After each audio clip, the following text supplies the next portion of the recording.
Former President Donald Trump using his time off from court in Manhattan to court voters in the Bronx. The former president is set to hold a campaign rally open to the public later today.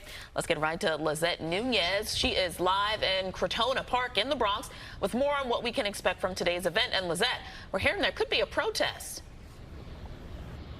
Yeah, a protest, counter-protest for Trump being here later. And interesting enough, we've already seen a few people with Trump T-shirts. Keep in mind, this rally doesn't start until 6 p.m. So we're talking 12 hours from now. People are already coming out here to show their support. And the Trump campaign is looking to gain some leverage with both Black and Latino voters. And some of the things the former president plans on discussing includes immigration as well as the economy. I should be out campaigning so we can turn the country around. But in fact, the former president has been keeping busy and making several stops when he's not a defendant in Manhattan criminal court.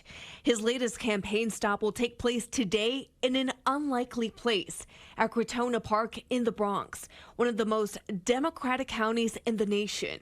In 2020, President Biden won the Bronx by 68%. In 2016, Trump lost the Bronx to Hillary Clinton by more than 300,000 votes.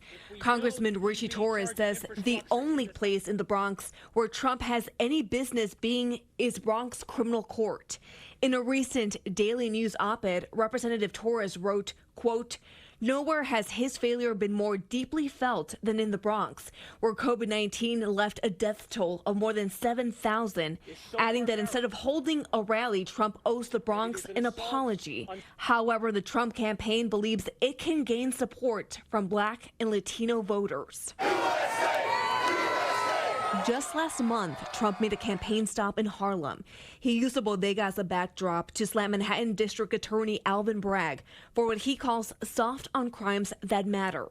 2 years ago, Bragg charged a bodega clerk with murder and sent him to Rikers after he killed a man who attacked him behind the counter.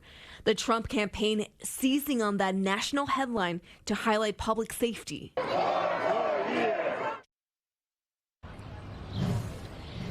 In the Bronx Democratic Party, they will be holding their own protest, and more so a rally to protest Trump's appearance. They say Trump isn't welcome here in the Bronx. It's going to be a long day in the Bronx. That's the latest here from Crotona Park. Dan Tashani will send things back inside. Yeah, he's going to go anyway. All right, Lissette, thank you very much.